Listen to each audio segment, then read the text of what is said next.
Yeah, before we start, in the spirit of collaboration, I'd just like to acknowledge the traditional custodians of country throughout Australia and pay my respects to their elders past, present and emerging. And I extend that respect to the Aboriginal and Torres Strait Islander peoples today. So it is International Clinical Trials Day, so happy International Clinical Trials Day to everybody. There are some fabulous initiatives and events taking place throughout the course of the morning and the day today. So we're very grateful to everyone that's tuning in and spending the next hour or so with us. For those of you who are new to the Whitecoats Foundation, just very briefly, we are a not-for-profit DGR registered charity that was established in recognition of the need to raise awareness about the role of clinical trials in advancing medical science and healthcare. And we have a variety of initiatives that we undertake to help us achieve that mission and our charitable purpose. So I am Christine Zarin and I'm one of the co-founders of the Whitecoats Foundation. And joining me here today is a fabulous group of people, including my colleague and co-founder Fiona Cameron, who's waving in the corner there. Hopefully you can see her. She'll be managing the chat channel in today's session. So if there are any comments or any feedback or questions you'd like to provide, please pop them into the chat and I'm sure Fiona will do her best to incorporate your feedback into today's session. I'd also like to extend a very warm welcome to Elizabeth Wilson, who is Director Prime and Partner Sites Australia and New Zealand for IQVIA. And she's also a valued member of the Whitecoats Foundation Advisory Committee. And I'm very grateful to have her here today as a co-facilitator of this session. I'm just going to quickly hand over to you, Elizabeth, so that you can say hi to everyone and introduce yourself. Sure. Hello, everyone. I've been involved in clinical trials for over 27 years, so I should have probably more wrinkles than I do. But I think it's been a wonderful journey. I've worked at hospitals, so at a site. I've worked with biotech companies who are developing molecules in clinical trials, and now I work for a clinical research organisation that helps sponsors to run their clinical trials at the sites. So I am incredibly grateful to be able to be involved in clinical trials, as really that's what has allowed new molecules or new drugs to get onto the market. And just one other thing is, you know, this anniversary, it's 275 years ago that the first scurvy randomized trial was done. So when you think how long we've been running clinical trials in all their formats, it's a wonderful way to get drugs to the market for our patients. Thank you. Thank you, Elizabeth. And also joining us this morning, we've got some fabulous presenters that you'll be hearing from, including Sarah Luckman, Lillian Lee, Graeme Goodwin, and Shyam Sundar Muthuramalingam. And they each submitted an entry to Your Voice, Your Story this year to share what clinical trials mean to them. And you will be hearing from each of them in turn, and you'll be getting to meet them more closely as we progress throughout the session this morning. So Fiona, next slide, please.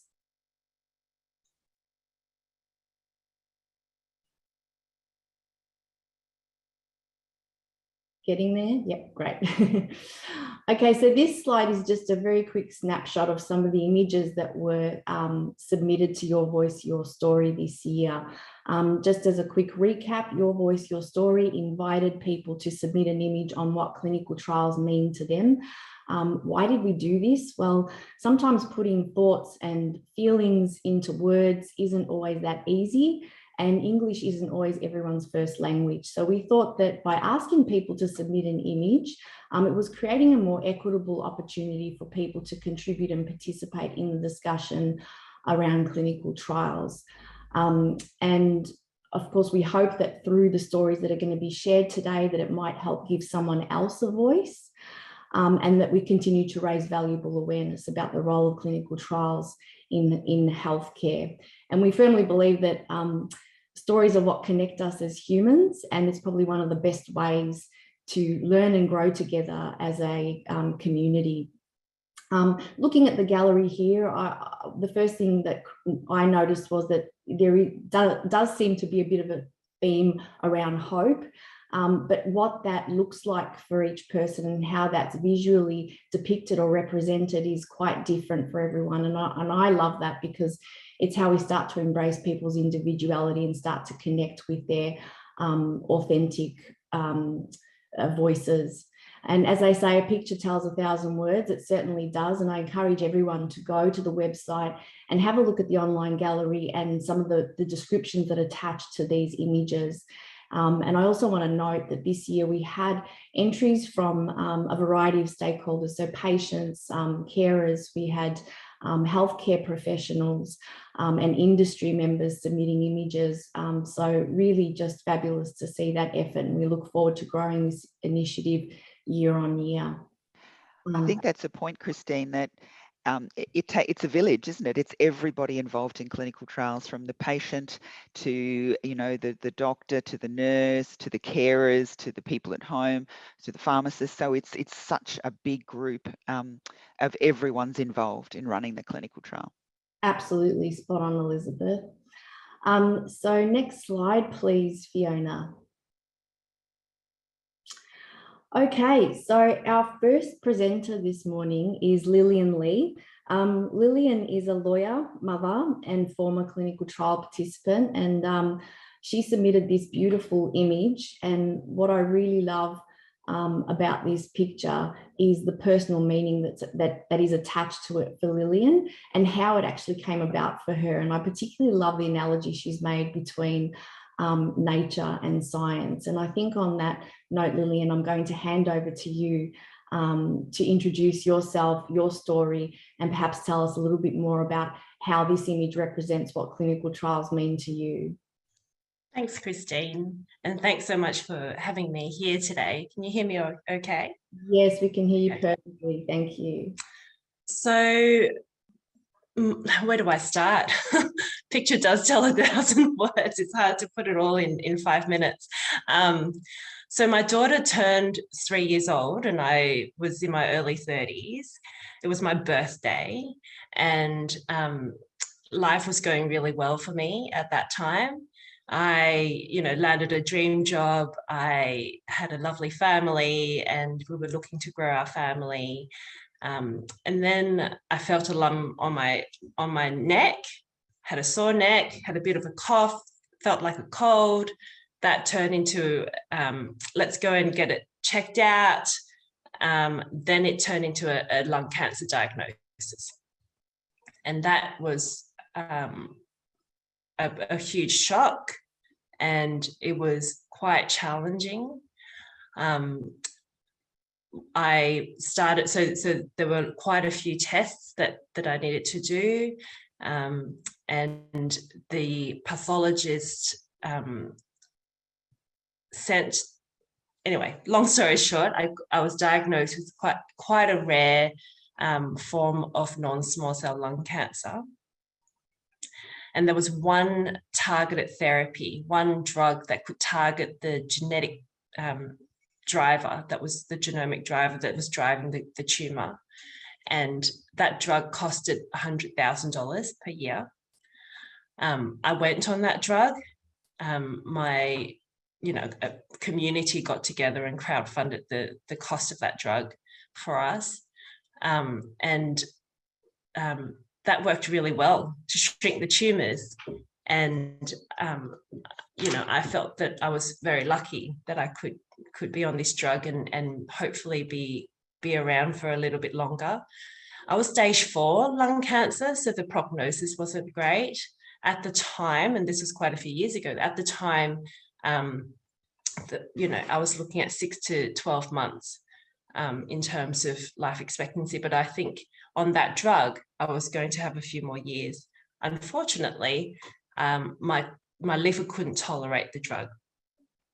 And so I felt that I was really running out of options. I had one more option, and that wasn't a great option at that time. And so, looking at this picture, it was the dark clouds. Imagine the darkest cloud you've ever seen. And, you know it's going to rain, but it's probably going to storm, that kind of cloud. It was actually taken in Nelson Bay. I don't know if anyone's from Sydney here. So it's about 3 hours north of Sydney in New South Wales. And we were camping at the time.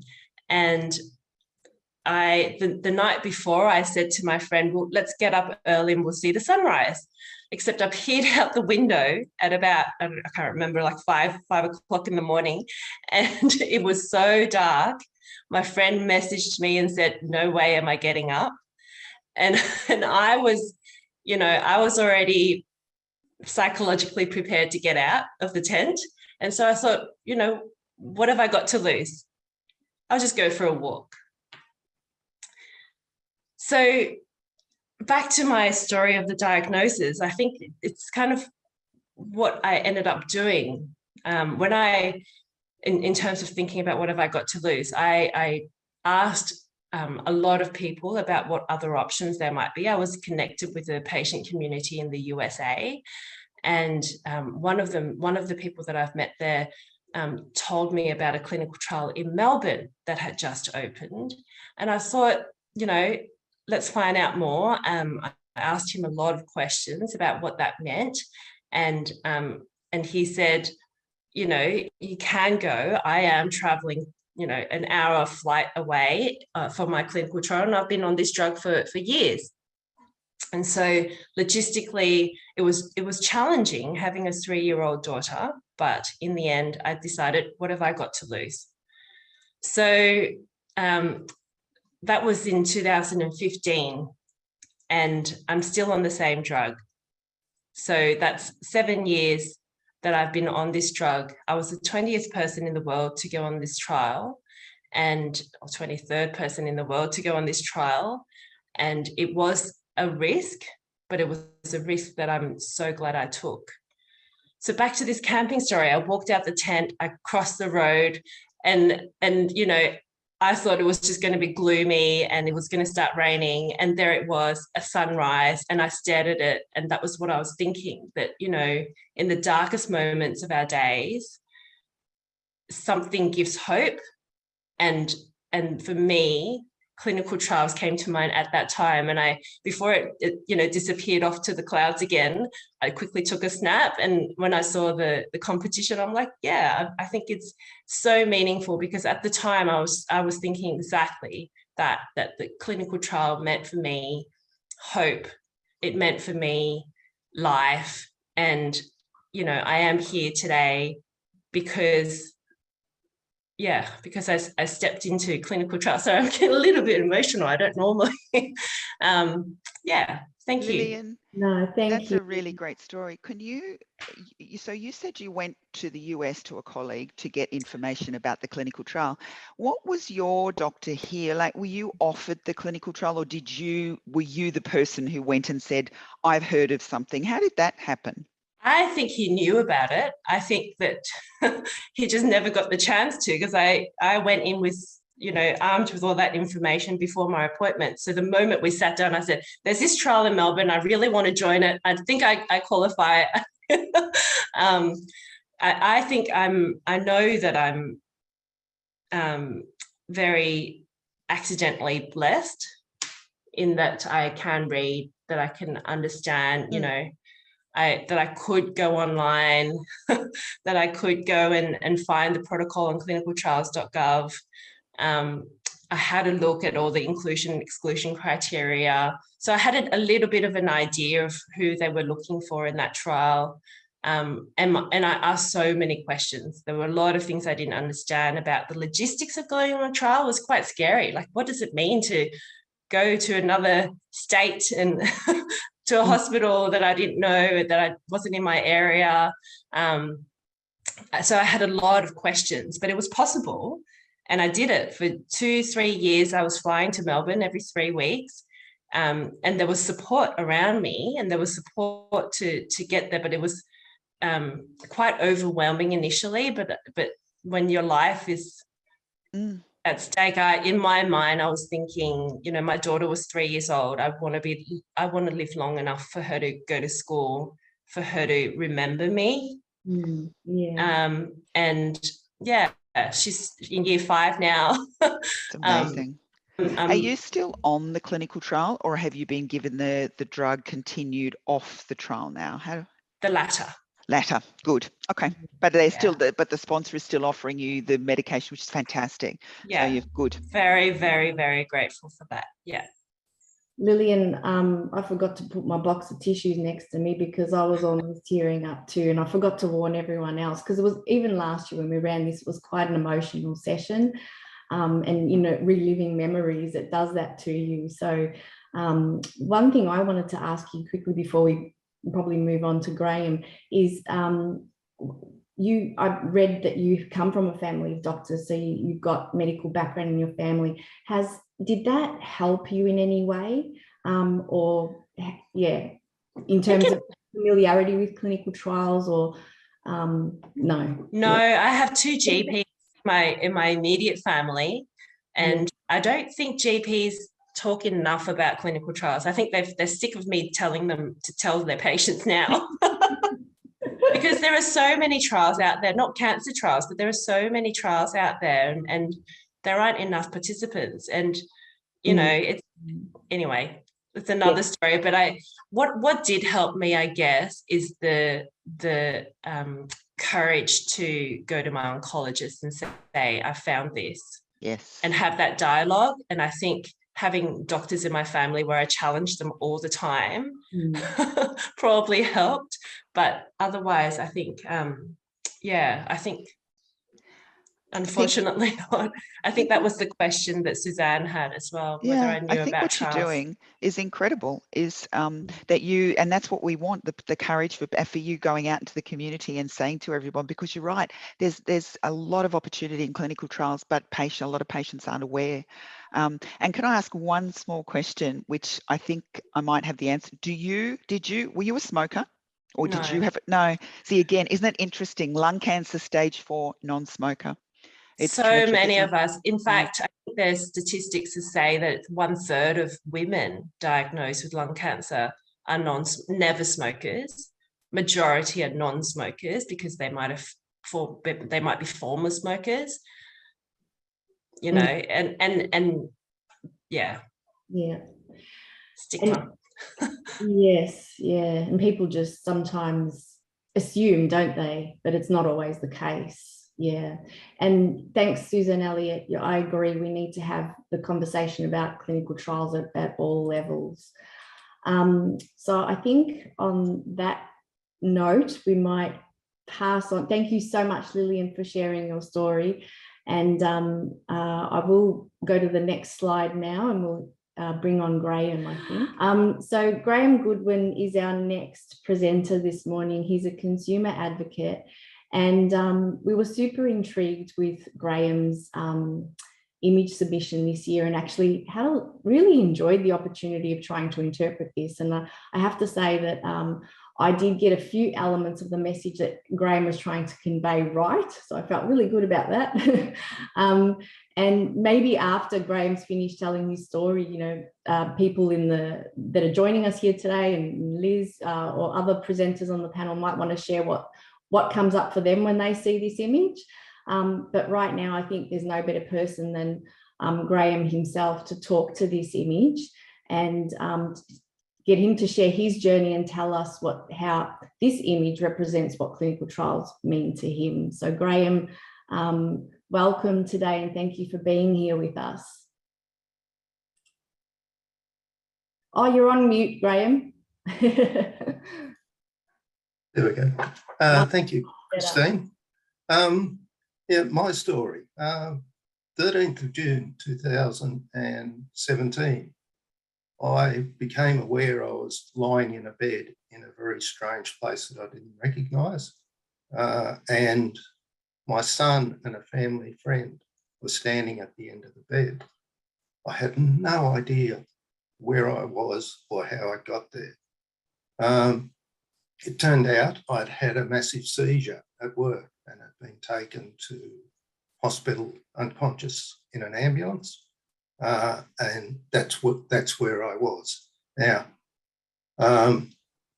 once I became aware of my surroundings, I had no memory of the day or the 3 days previous. It's just a blank. It's never come back.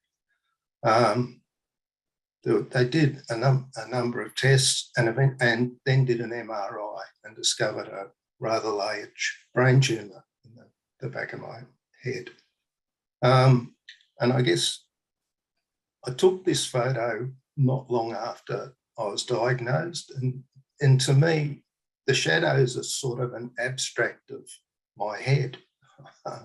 The shadows at the bottom are the two eyes, and the shadow at the top is to me, represents the tumour, but it's also sort of the shadow that hangs over you when you get diagnosed with cancer. When I saw this competition, I thought, yeah, that sort of fits in. But then I also looked at it and thought, well, those two security cameras almost represent looking for answers and trying to find a cure or better treatments for brain cancer, because there aren't very many available. So I've never participated in clinical trials, but I've been the recipient of a number of drugs that wouldn't be available if clinical trials didn't exist. So the chemo drug that I took, temozolomide, had only just come off clinical trial when I took it. But there's lots of, in the process of surgery, radiation, and chemo, you use a lot of very different drugs. There's painkillers like indone and so on. There's the anaesthetics for the surgery itself. I'm sure there are others that I took that I don't know about or don't remember. So to me, clinical trials represent, I think, the best possibility of trying to find better treatments or hopefully a cure for my type of brain cancer. So I think living with cancer is basically what I've got, or where I am. The other big thing that I found is, yes, I've got cancer, but it affects the whole family. So I'm married and I've got two grown-up kids, and it's had a huge impact on them as well. And I think that's something that people sometimes don't understand, is that, yes, the person who's got cancer, it has an impact on them, but it also impacts everyone around them. And I guess that's one of the messages that I try and get across. And that's why I think clinical trials are important, because they help cure the disease, but they give the families hope as well. Yeah, I think that's important to always have that option. That's the point, Graeme, isn't it? Is even though, so temozolomide, the drug you were on, yes, went through all the clinical trials to get to be available to you as a patient. But there is always a point in a disease where there may be, well, okay, that hasn't worked, for example, what do we do next? So that opportunity is important, isn't it? Yes, it is. And I think particularly with brain cancer, when you look at the statistics, yes, the impact it has on children in particular, that the stat that always floors me is brain cancer kills more kids than any other disease. And you think of all the diseases that kids get, that's quite scary. It is. And we're always looking, for those next miracle cures. And that's, we have to keep striving to do that, even if we have failures, to strive to say, this one might have failed, but let's move on and find something else. I mean, you're no worse off because it failed. I really love, Graeme, your acknowledgement that you weren't actually in a clinical trial, but that recognition of where the drugs that were made available to you came from is really lovely, I think. And I think everyone, I often, when I do presentations, ask people the question, have you ever taken a prescription medication? And usually 100% of hands go up in the room. And you know, and it really makes people stop and think, wow, yeah, I actually never thought about that antibiotic I took, or that painkiller I took, or that whatever it might be, or that anesthetic I had when I had that surgery, like where it actually came from. And so I just love that acknowledgement from you in this. It's really lovely. And yours and Lillian's stories are really not too dissimilar, but I mean, Lillian was part of a phase 1 trial, and then you were part of receiving a drug that had just come off a clinical trial. And I think you were saying that it was the first drug to be listed in 20 years. Yeah, 20 or 30 years for the treatment of my type of brain cancer. So how did that make you feel when you knew that, like that it had been 20 years since a new drug had been listed? I'm not sure. There's the part of me that was glad that it existed. There's a very cynical part of me, I guess, that thinks people with brain cancer die very quickly, usually. Why would we spend money developing a drug that's got a limited shelf life? It's interesting, isn't it, too, that, you know, and I guess through COVID has made me really see perceptions around clinical trials when, you know, I look back at when small, you know, the children with calipers, with smallpox, etc., and then we vaccinated with, you know, we went through clinical trials, vaccinated. You don't see that now. And through the COVID vaccinations, the sort of the almost concern about having a vaccination, but knowing that historically with clinical trials, look at where we've got to. You know, look at where we've come. So you're a great example with that sort of first drug in 20 years. And thank you for sharing your story and the ongoing advocacy. You said you're now a consumer buddy at WeHi, is that correct? Yes.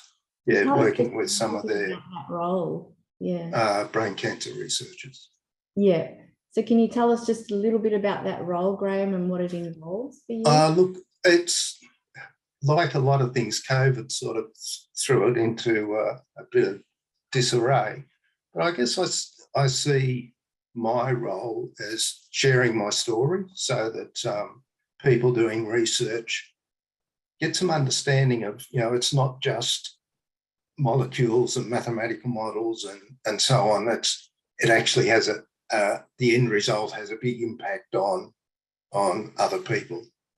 And I think a lot of the granting bodies now are asking for sort of consumer input into grant applications, which I think is a great thing, because I think it gives everyone some understanding of what they're working towards, that it's not just sitting in a lab. It does have, I guess it's an intellectual pursuit, and it's important. It gives people some understanding of, if it's successful, what impact it may have on people and on the community in general. And just getting them to recognise that there's a person at the other end of what they're doing. Exactly right. And I think sometimes the people who write the clinical trial protocols are not those ones that are going to be using the medicine. And so, you know, the people who are using the medicine, the patients, are going, well, this actually won't work this way, but if you do the visits this way, or this is how my pathway of disease goes. So the consumers are vitally important. Can I give an example for that, Elizabeth? Because I think during my trial, so I was on the trial itself for about 4.5, 5 years before it was its season, and I went on the drug on compassionate use. My experience that at the time, the protocol didn't define or didn't change the frequency in which we got scanned. And so I was having 6 weekly CT scans indefinitely until the trial ended. And at the time, the protocol was 4 years. So I was going to be having 6 weekly scans for 4 years. And it was some US participants who really advocated for the change of that protocol. Did it then reduce to, it changed to 12 weeks and then 16 weeks. And so had consumers were involved right at the beginning in the planning of that trial, perhaps someone would have thought, actually, if I was on this trial, I'll have a question about this timetable. Absolutely, that's so important, Lillian, that you felt the voice, you know, that those patients were able to use their voice to say, this isn't going to work for us. and you were able to have better outcomes for the patients. Yeah. It's great. Yeah, and I really love that all our presenters here today are using their lived experience to make change and contribute to the greater good and how we develop drugs to improve that process. So I think it's fabulous. So keep up the great work, Graeme. I think it's awesome. Does anyone have any comments or questions for Graeme, either from the panel or from our attendees today before we move on to our next presenter? Just before you did, Graeme, the one thing I did get from you with this image, it's very stark. It's amazing. I looked at the brain with synapses, like the little messengers that go. That's what I wasn't sure if they were lights or cameras, but to me it was like messages or little brain tumors sort of going out. So it's a really inspiring image. Thank you. I also want to say, yeah, it's an amazing image. And what I got out of it was, as participants, I'm one of those security cameras. I've got a little black shadow because I feel like I've really benefited from this. But people like yourself, Graeme, where you're benefiting in the community as a result of these clinical trials, is so much bigger. You know, that benefit is the effect or the impact on community is so much bigger. Yeah. I guess that's one of the, you know, if I can help other people, then that's something positive that's come out of a very negative experience. That's beautiful. Yeah. Okay. Well, thank you, Graeme. Thank you. Yeah, that was awesome. Fiona, if we could go to the next slide, please. Okay, so next up we have Sarah Luckman. So Sarah is a patient co-design advocate, builder of social capital, cancer survivor and mother.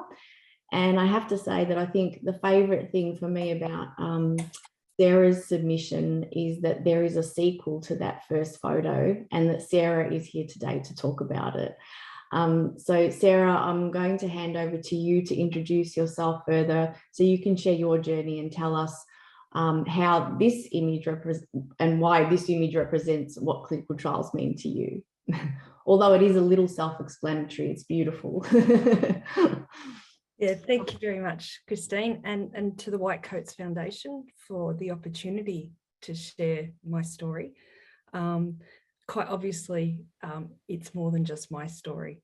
And I need to thank my girls and my husband, David, for allowing me to share this story with you, because it's their story as well, as Graeme and Lillian have both alluded to. And it's really the impact on me that I'm sharing, but the impact on them, it has been massive. And I think often the carers, as Graeme suggested, the impact on them is not really taken into account. And for my husband to have to sit and watch me go through everything was very, very hard for him. And so that would be something I would add as well. It's bigger than just the person on the clinical trial. It's the whole family. And I wouldn't have gotten through it without my husband, my parents, his parents. It certainly was the whole village that helped. So I'm joining you today from Wanneroo country in the Hunter Valley in New South Wales. But back in 2006, I was living in Carnarvon in Western Australia, which is about 900 k's north of Perth. And on a random Friday afternoon, actually it was St. Patrick's Day, I was in Perth because I had a funny blood test. I found out at 2 o'clock that I had something called acute promyelocytic leukemia. And I had to decide then and there by 4 p.m. if I wanted to join a clinical trial. That clinical trial had changed survival rates for people who'd relapsed with my type of leukemia from a 5% survival rate, which is what I was looking at, to about an 80% survival rate. So there was great hope in this clinical trial. it was a single arm clinical trial, which at the time I didn't appreciate that was quite rare. But what it meant was that everybody on the trial would receive the treatment. There was no placebo. So I would get this treatment no matter what. So that was a great hope to me. And I actually started chemo that night. So within 12 hours of finding out that I had leukemia. So unlike Lillian, I was given the clinical trial the day that I found out that I had leukemia. My greatest fear was not immediately about dying itself, but that I wouldn't actually be there for my girls when they needed me. And you can see Katrina and Hannah sitting there. They're 4 and 6. We actually had Hannah's birthday party the week before I found out I had leukemia. And that photo is taken, excuse me, in the courtyard of a townhouse in Perth that the Leukemia Foundation provided to my family so that they could be near me throughout my treatment. My husband was given time off work, and then he was they relocated him to Perth so that they could all stay near me.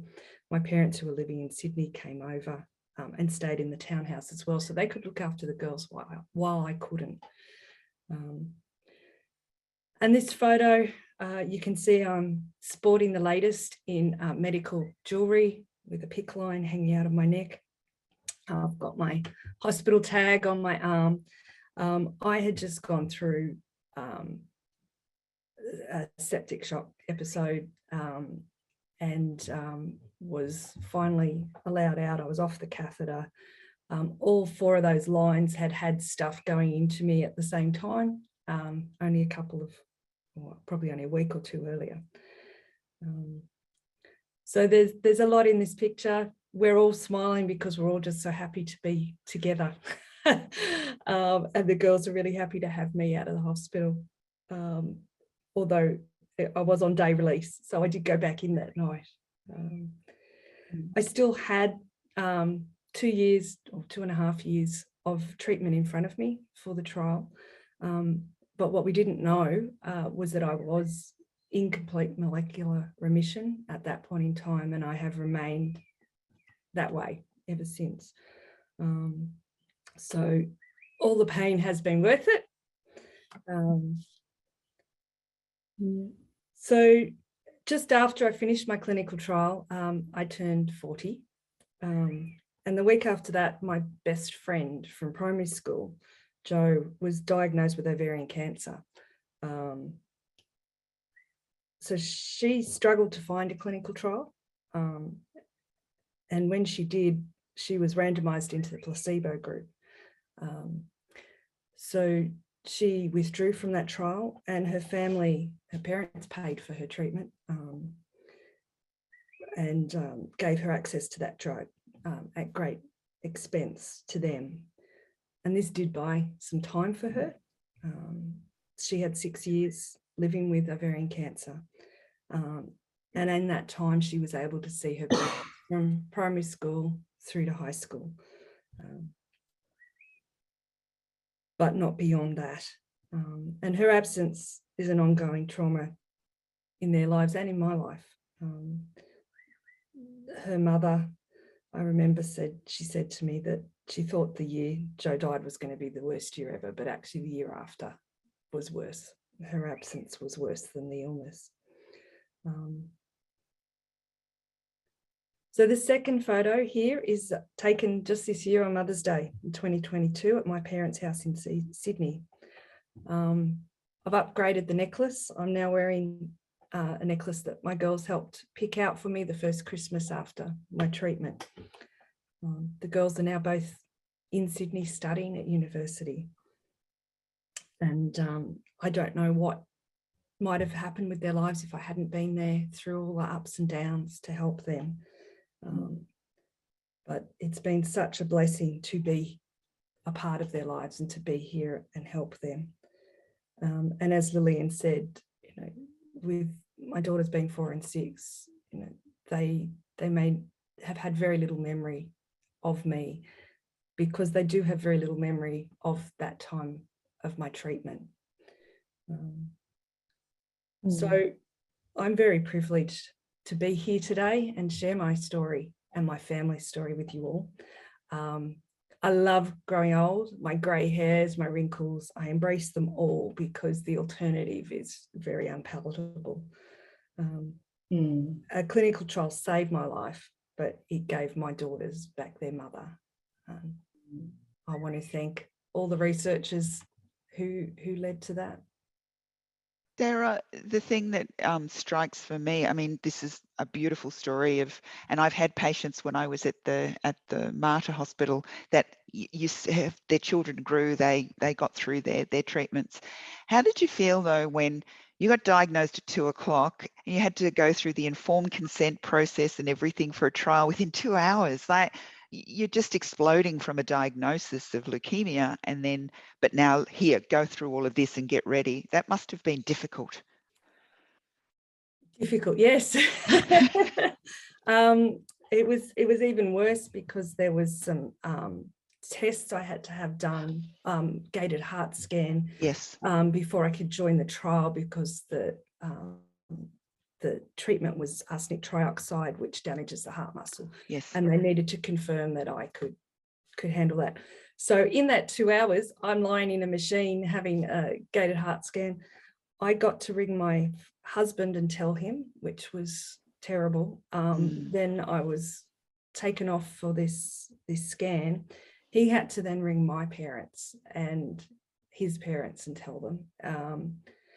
I only got to tell one other person because I just got put into that treadmill straight away. And it was about 10 days into my treatment. I was in my room and I said to my hematologist, "Are you sure you've got the right person?" Like, you know, because I wasn't actually sick at that point in time.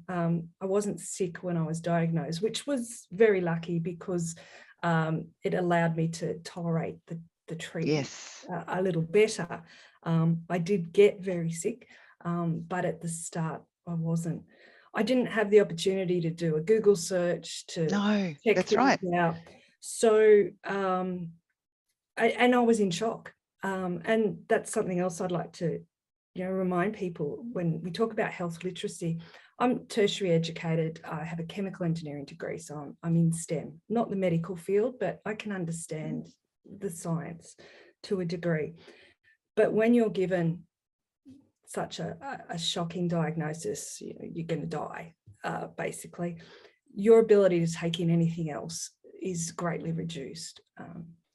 So Sarah, prior to being diagnosed, how familiar were you with the concept of clinical trials and what they meant and their role in healthcare? And if you weren't that familiar with them, would it have been helpful to have had some prior knowledge at that point, do you think?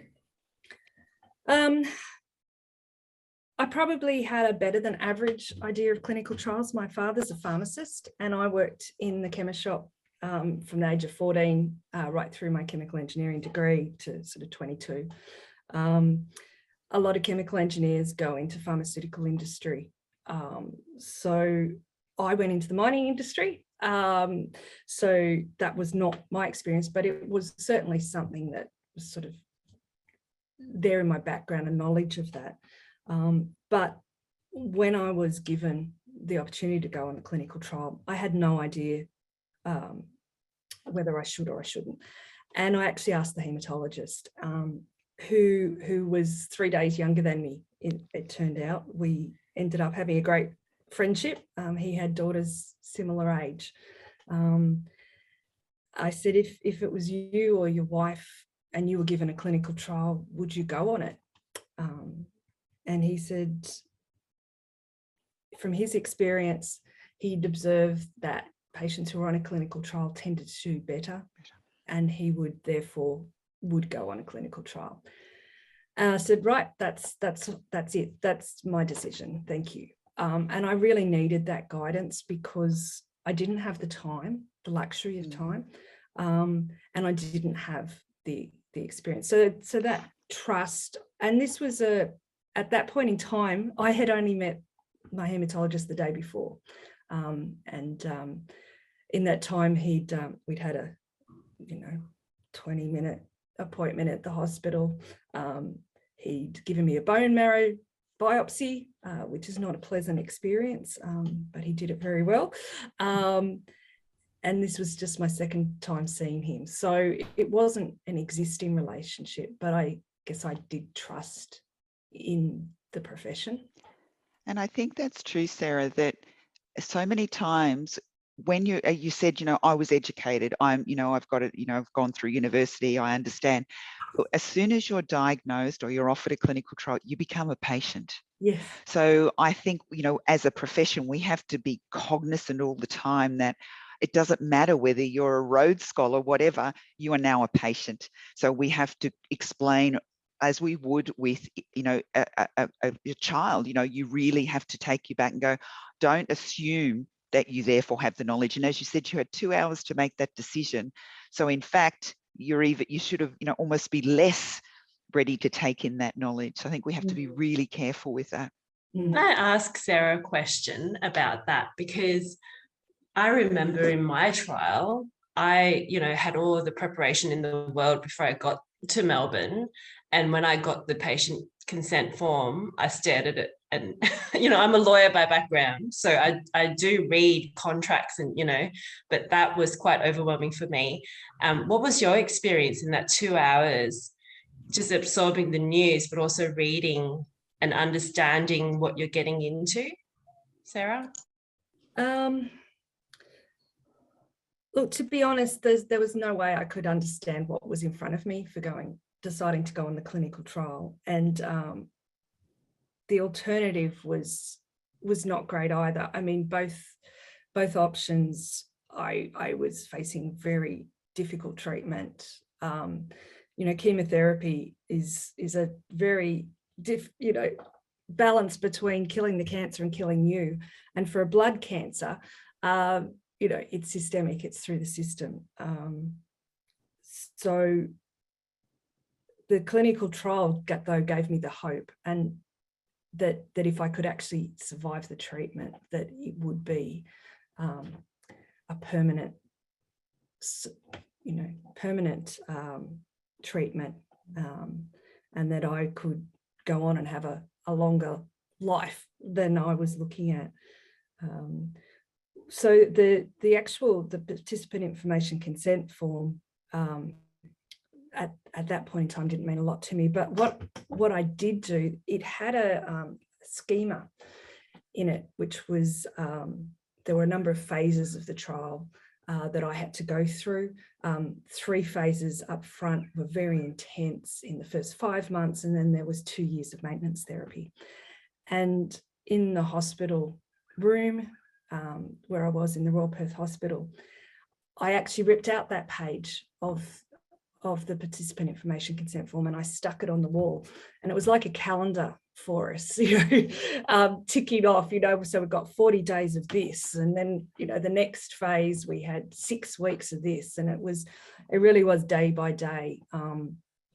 And when I consented at the beginning, I had no idea how hard I was going to find the maintenance phase, which I thought it was just tablets. How easy would that be? I was at home, I was trying to get back to normal, but there is no normal. It's a different normal. So with the first very intense part, when I was in hospital, I was having nurses seeing me every day. I just had to, survive that. I didn't have to do anything else. Everything else was being done by everybody else. My parents were looking after the kids. My husband was looking after the kids, and I just had to survive. The 2 years of maintenance therapy, I was trying to be mum again, mum, wife, house cleaner, cook, and I really struggled because it may have just been tablets, but it was still really tough on the body. And I didn't know when I signed up on the clinical trial how hard that later phase would be.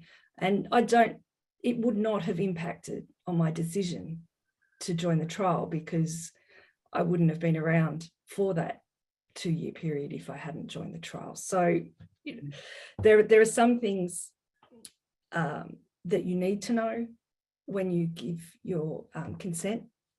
And there's other things I think that they're important to know, but at a later stage, they really don't impact on the consent itself. But it would have been really nice for me to have had somebody to talk to about that really long, difficult phase of when I'm trying to live my life again, trying to make things normal for the kids. I would get them off to school, and then I would go grocery shopping. I would get home and take the cold stuff out of the fridge, out of the car, put it in the fridge, and then go to bed. I'd set the alarm to go and pick the girls up from school and come back, and then finish emptying the food out of the fridge, spend some time with the girls, often me lying on the couch while they watch telly. I'd get them dinner, and then I just couldn't handle I'd used up all my food sort of thoughts, all my food energy on them, getting their food, and the thought of me eating, for a while there, I was really not eating very well. So, but that wouldn't have impacted on my consent at the beginning. Yeah.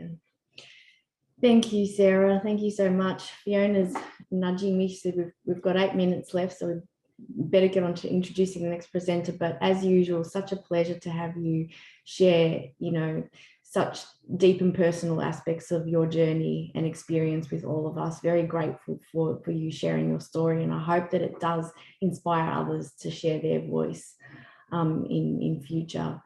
So next up we have Shyam. Now, Shyam is a Consumer Engagement Officer at the Australian New Zealand Dialysis and Transplant Registry and Starter. And what I really love about Shyam's image, it brings up a couple of important factors for me: the need for health equity in clinical trials, but it also highlights a great point about the importance of diversity in clinical trials, and that because different people can react differently to the same treatment, and it's not necessarily just based on age or weight or gender. Racial and ethnic differences can impact the way drugs are metabolized by individuals. And so from a safety consideration, that's also super key. So Shyam, I'm now though going to hand over to you so you can share your journey with us, introduce yourself, and talk to us a little bit more about how this image represents what clinical trials mean to you. Thanks, Christine. Can you hear me? Yes, we can hear you perfectly. Thank you. Thank you. And thanks to you and Fiona and the White Coats Foundation for this fantastic event. It's really powerful. And I'm joining you from Ghana country in Adelaide, and I would like to pay my respects to elders past, present, and emerging. This is a very good initiative, and all the stories were so powerful and moving as well. And that's why I put this image, because I can never put an image of me hooked onto a hemodialysis machine. It brings so many hard memories. So in my hundreds of talks I ever gave, I never put an image of me as well, because that's so powerful and painful. And hats off to all the presenters, Lily and Sarah, for presenting their story, and Graeme, with especially to Sarah to put her image, which is most vulnerable. So thanks, Sarah. And this image was taken from the internet, so from a group called Dialysis Patient Citizens Education Center, which is in Washington, US, and I would like to acknowledge them for this image as well. And the center is dedicated to improving kidney patients' quality of life and reducing the occurrence of kidney disease through education.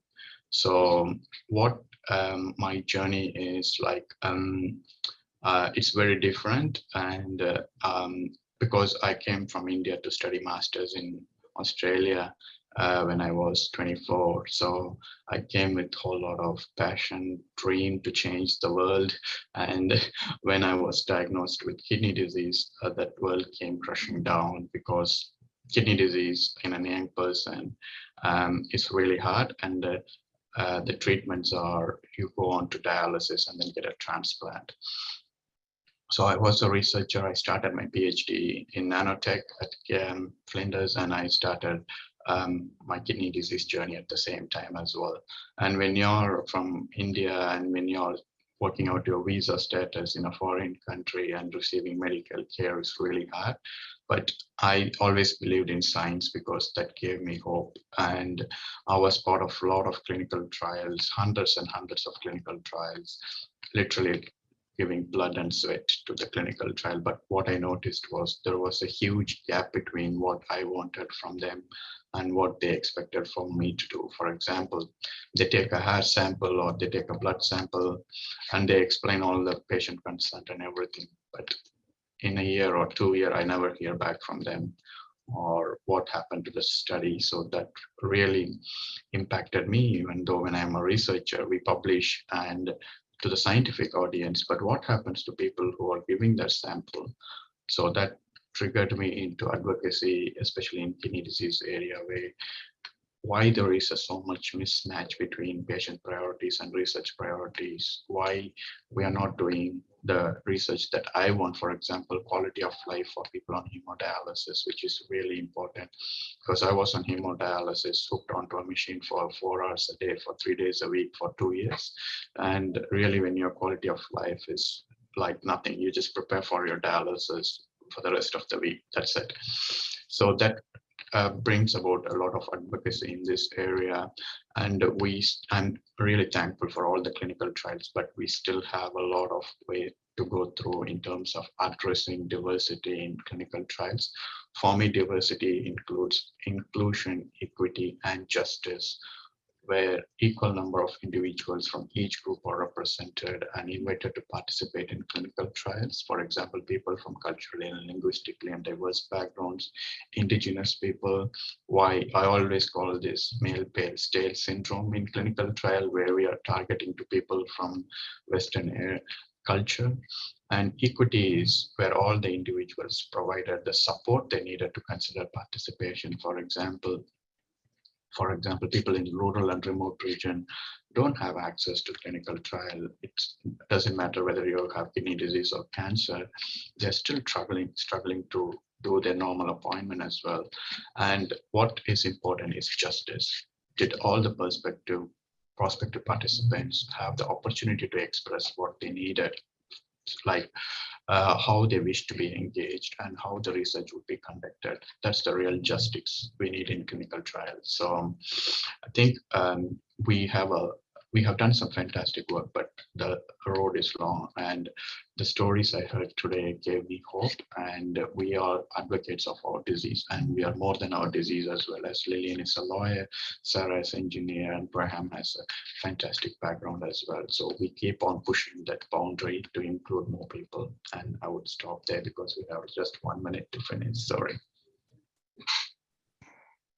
Sam, can you just mention, are you part of there is a registry for kidney disease? Do you want to explain that? Because I think that's sort of a clinical trial in itself.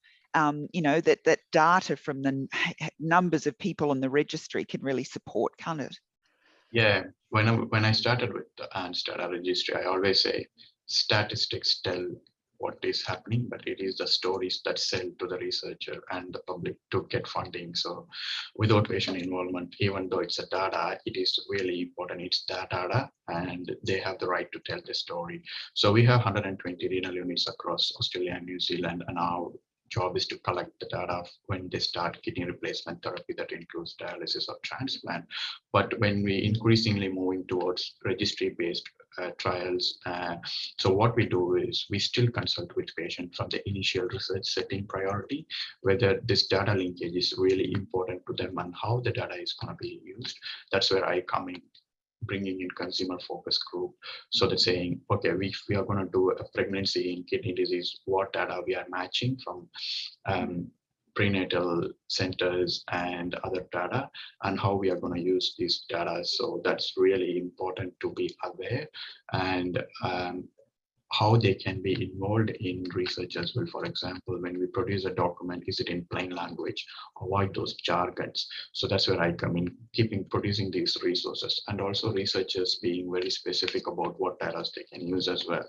So we are more and more producing plain language summaries, infographics of our reports. You can go into our website and then you can see those reports as well, so that at the end of the day, if it's not useful for the patient, then why we are doing it here. I really love how you just made that point about statistics versus patient stories. You know, the data that comes from each of those, they both tell stories, but two very different stories. And statistics alone and just stories alone don't mean anything. We really need to bring the two together. Yeah. So true. And I can see that people in the chat, Carol mentioned that, yeah, we do need to have more person-centered care. And I'm just looking through to see what else is coming through. Does anyone have any more comments or questions maybe for Cheyenne? Anyone from the panel or from the audience? I think the issue that you've raised, Cheyenne, thank you so much for sharing that and for raising what I think is a really important ethical issue. Diversity, the lack of diversity is a real ethical issue. And if we're approving drugs that aren't tested on people that are using it at the end of the day, or not approving drugs that might be effective on those who are not tested, I think that's yeah, it's unethical to do that. I agree, Lillian. And the thing, I was on a talking earlier this week, and in trials, say in Australia, if you think about it, you know, over half of the population, you know, all of us Australians, 55% or more were born overseas, English not being first language. And we make it so that it's much tougher. Oh, well, you know, it's too difficult to look at these patients, but it isn't. You know, we have global clinical trials that are run in multiple countries. So we do have translations, we have translators. It is important and it's ethical for us to consider the entire population of Australians. So I think you're right. We have to bite the bullet, and we have to make, you know, it more diverse and more open for all patients to have the same access. I think it just interesting. I might throw a question out to the audience. Those of you who are working at a site level, how many of the patient information consent forms that you deal with specify that a patient has to be English speaking? It'd be interesting to know, because I've seen that recently actually. And, you know, in light of the current movement and knowledge that we need to include a diverse range of people into clinical trials for safety considerations and from a health equity perspective, I'm just keen to know whether people are still seeing that in the patient information and consent forms that they're dealing with. What I'm really hoping is that every time a protocol is drafted, that inclusion and exclusion criteria are put in for a reason, for a real reason, and not just a copy and paste kind of exercise. It's really time to challenge every single criterion. I think you're right. Sometimes I say to people that in some clinical trials, the inclusion exclusion criteria is that strict that it's like we're looking for a unicorn. You know, is there truly a patient that fits the criteria? So what are we trying to achieve? And I get that there is a reason scientifically to ensure the integrity of the trial is you know, there, but also we need to make sure that we're not unnecessarily excluding people that need to be on the trial. I think like even the way we teach doctors, and that has to change as well, because most of the symptoms are not even specific for female group or other backgrounds. For example, heart attack symptoms, they are completely different for male and female, and we still teach doctors with male symptoms. So how fair is that? So the change has to come from grassroots level, from when they are educated as well, because it's an old system and targeted towards identifying symptoms on male, which is completely unfair. Yeah. I agree with Cheyenne there. You know, so much of our medicine today is based upon trials that were carried out on male rats, and other males, because the female menstrual cycle upsets the system. It's like, well, that's 50% of the population. Like, if your medicine can't cope with it, then maybe it's actually not right. So it's great that there's that's been recognised in clinical trials, and now, you know, taking in females who are menstruating. You know, it's just a part of female biology, so it can't be an exclusion criteria. And yeah, different you know, genetic backgrounds, different racial backgrounds, not being able to speak English, that's not a reason. Should not be a barrier. It's normal population, isn't it, Sarah? It There are is. women, we menstruate, there's all these, normal, that's the normal population. Yes. And I, you know, I've lived regionally most of my adult life, and so, you know, I constantly challenge, you know, the regularity of scans, as Lillian mentioned. You know, do you really need to put that burden on the participants who may have, you know, a very large burden just to get there for that test? So that whole person perspective. Yeah. And Michelle DeVito Smith just put up in the chat that the FDA have some draft guidance to ensure diversity in clinical trials, and she's included a link to that document. So I did see that actually come out on LinkedIn recently, so I haven't had a chance to read it, but I will make an effort to get onto that. So look, I think we've just gone a little bit over time, but not too much, which is great. And I just want to say thank you to all our presenters for opening up such personal aspects of your life with us today, in the hope of maybe giving someone else a voice and helping raise valuable awareness about clinical trials and their role in healthcare. We're very grateful and very appreciative of your time. And yeah, the information that you've shared with us today. And thank you to everyone who's made an effort to join this morning to listen in on those stories. We will, as I said, feel free to visit our online gallery and have a look at some of the images that were submitted, along with the descriptions that were provided with those images. They're really quite inspiring. And we've still got last year's entries up on the website as well. So if you didn't see them, please check them out. There's been a lot of effort and heart and soul put into these. So they're just wonderful. So thank you again to everyone. Have a happy International Clinical Trials Day. I know some people have got to head off to other meetings now. So thank you for hanging in there, even though we've run a little bit over time. Have a great day, everyone. Whitecoats Foundation would like to thank all our wonderful entrants in this year's Your Voice, Your Story. We would also like to thank all of our storytellers today for sharing heartfelt, real experiences and for taking the time on International Clinical Trials Day to be a part of this webinar.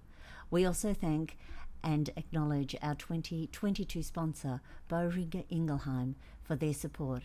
Happy International Clinical Trials Day!